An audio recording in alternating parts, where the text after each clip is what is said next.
and I choked her to death. Then I took my socks off and got them in a knot and tied them around her neck and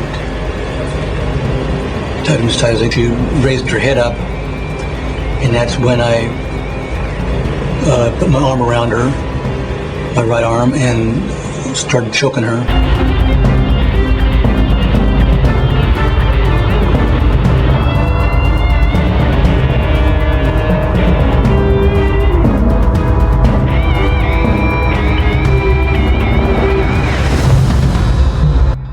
Washington State in the 1980s was a place of beautiful landscapes, home to the mighty Green River.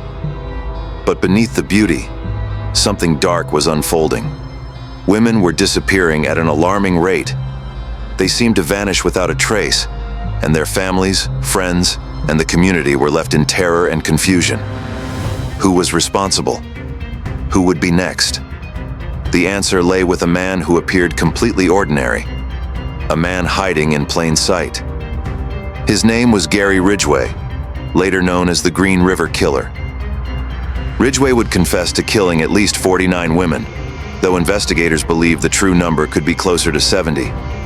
This is the story of one of America's most prolific and horrifying serial killers. Gary Leon Ridgway was born on February 18, 1949 in Salt Lake City, Utah. He was the second of 3 boys in his family. Ridgway's childhood wasn't easy. He grew up in a troubled home, with a mother who was both controlling and abusive. His father worked as a bus driver, but young Gary was mostly influenced by his mother, Mary. Ridgway would later describe having a confusing and troubled relationship with his mother. She was a dominant figure, and some believe her harsh and sometimes inappropriate behavior may have shaped the dark side of Gary's mind. At one point, he allegedly admitted that he harbored feelings of both love and hatred toward her, which may have sparked a lifelong struggle with anger and violence. In school, Ridgway struggled academically. He had difficulty reading, and classmates later remembered him as a slow learner. He scored poorly on IQ tests, but he graduated high school. Not long after, Ridgway joined the Navy and was sent overseas, where he reportedly spent a great deal of time with sex workers, sparking behaviors that would continue for the rest of his life. By the time he returned to Seattle, Ridgway found work as a truck painter, a job he would hold for nearly 30 years. To the people around him, he seemed ordinary. He went to work, had relationships, and even attended church. No one suspected that this quiet, unassuming man was hiding a deadly secret. The first signs of Ridgway's dark side emerged in the early 1980s. The bodies of young women began appearing near the banks of the Green River in King County, Washington. On July 15, 1982, 2 teenage boys made a grisly discovery. They found the body of 16-year-old Wendy Caulfield floating in the Green River. She had been strangled, and her body had been left in the water. Soon after, the bodies of 3 more young women were found nearby. Over the next several months, more bodies would be discovered in or around the Green River. The victims were all young women, many of whom were sex workers or runaways. They had all been strangled and left in secluded areas, often near the water. The police were horrified and quickly realized they were dealing with a serial killer. Ridgway's choice of victims was not random. He targeted women who were vulnerable, those who he thought wouldn't be missed.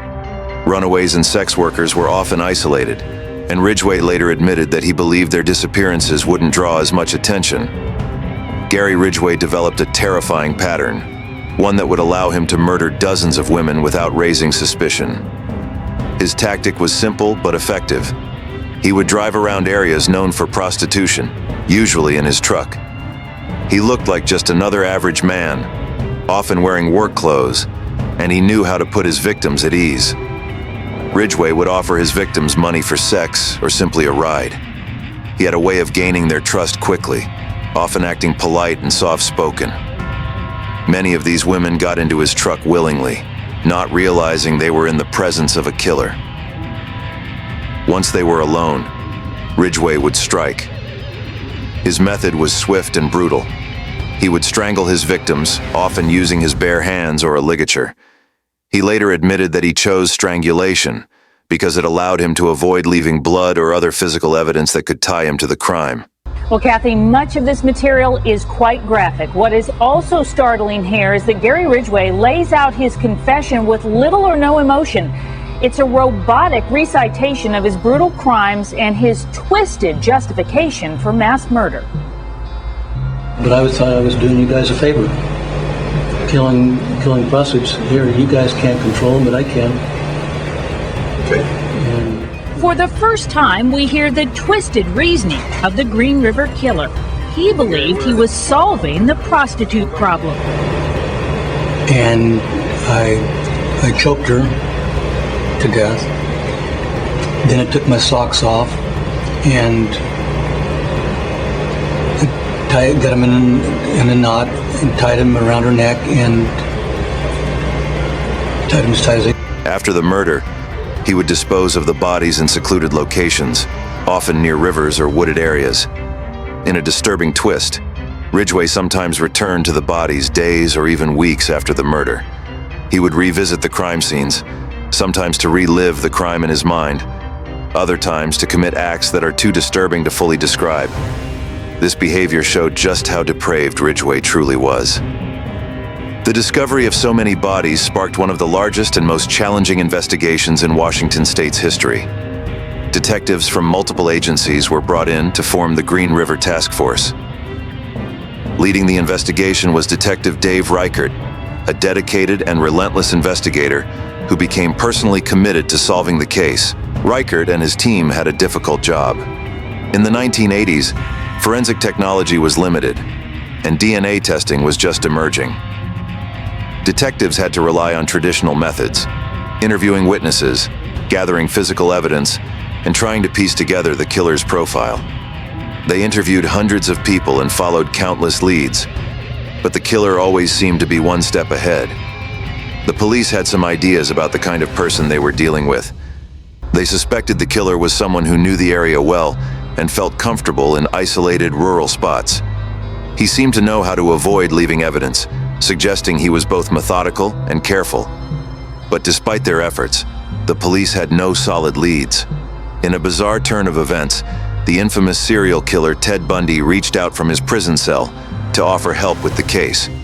Bundy, who was awaiting execution for his own crimes, claimed he understood the mind of a killer and believed he could help the police catch the Green River Killer.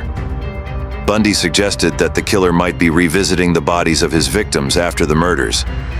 He speculated that the killer was reliving his crimes and that he might even be taking trophies from his victims. Bundy's insights were disturbing, but they gave the task force a new way to think about the killer. Years passed, and the Green River Killer continued to evade capture. But in 2001, nearly 20 years after the first murders, a breakthrough finally came. DNA technology had advanced significantly, allowing the police to re-examine evidence from the crime scenes.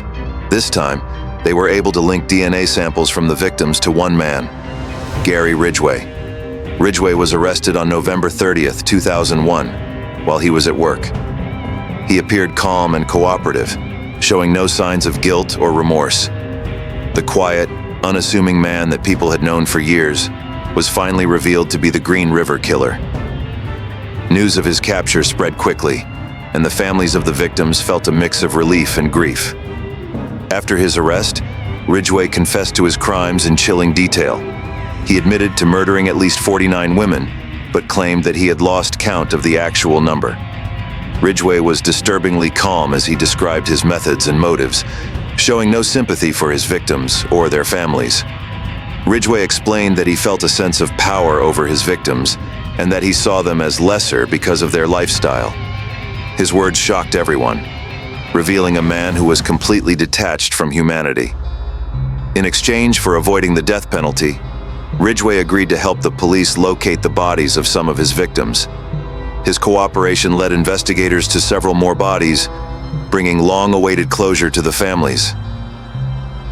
In 2003, Gary Ridgway was sentenced to life in prison without the possibility of parole.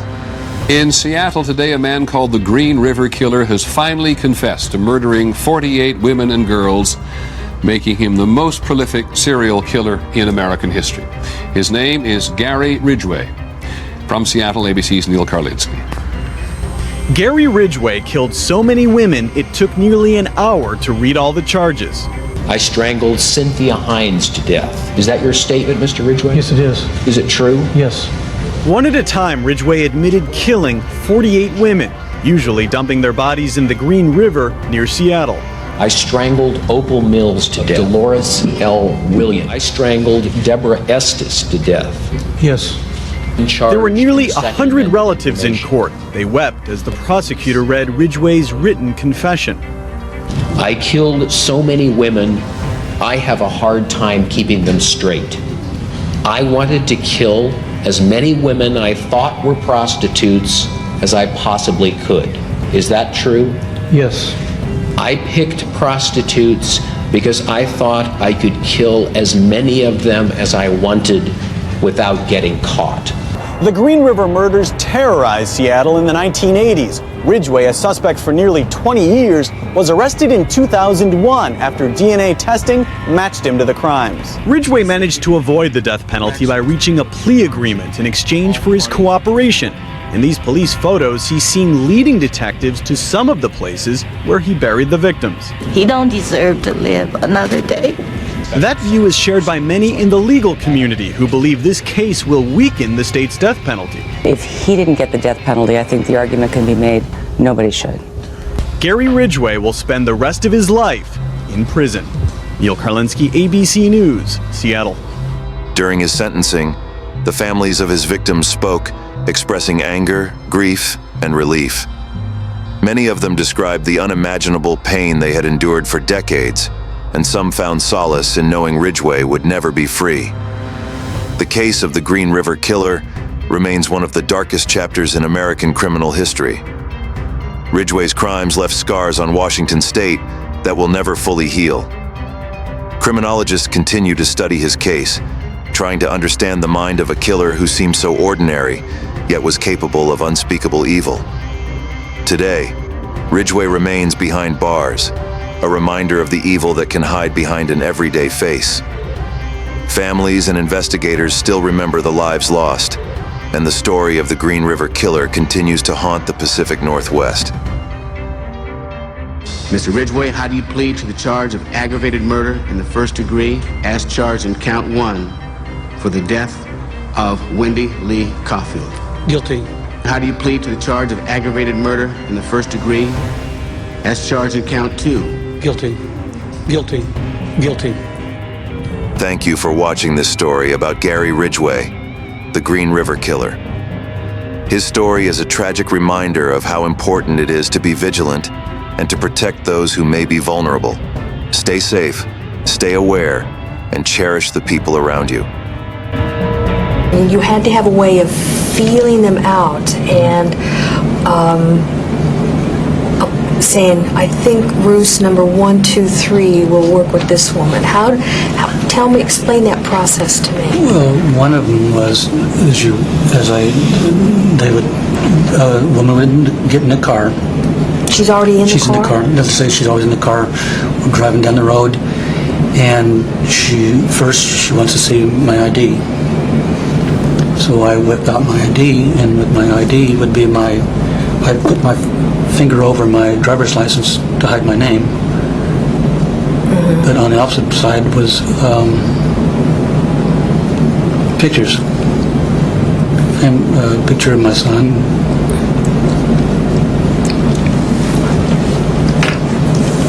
And then to see my son, and they would know I was probably a normal person. But you were really using your son as part of your ruse. Only at the time I didn't want to picture my ex-wife there, so I had to have a picture of my son. Sure, you had to make it sound good. I had a driver's license on one side, my ID, and then when I showed and then the next picture was my son. So that was, and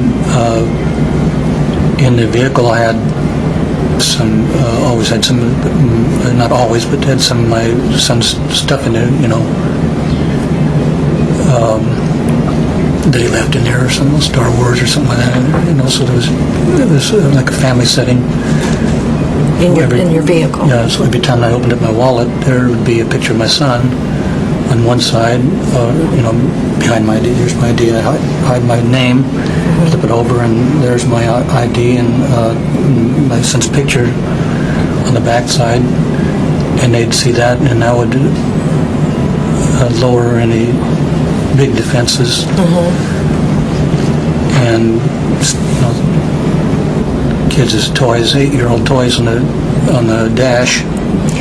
The only thing that would be better than that would be to have your son in the car with you. That would be an incredible ruse. That happened once. What happened? It was July 18th, I think it was my brother's birthday. That weekend I picked up a woman on Back Highway, and Matthew was next to me in the seat, and she hopped in, and I took her over to in the South Airport area, and took her into an area, and my son was there, and I killed her. I'm real sure my son didn't see it, but that only happened one time. But that was a pretty good ruse. So why didn't you do it again? Well, for one thing, I didn't want my son to see that happen again, because that's when I was really killing a lot of them. And another thing, it never came to an opportunity again to do it. I had him in my truck one time. He was sleeping, and I picked up another prostitute, but I didn't date her.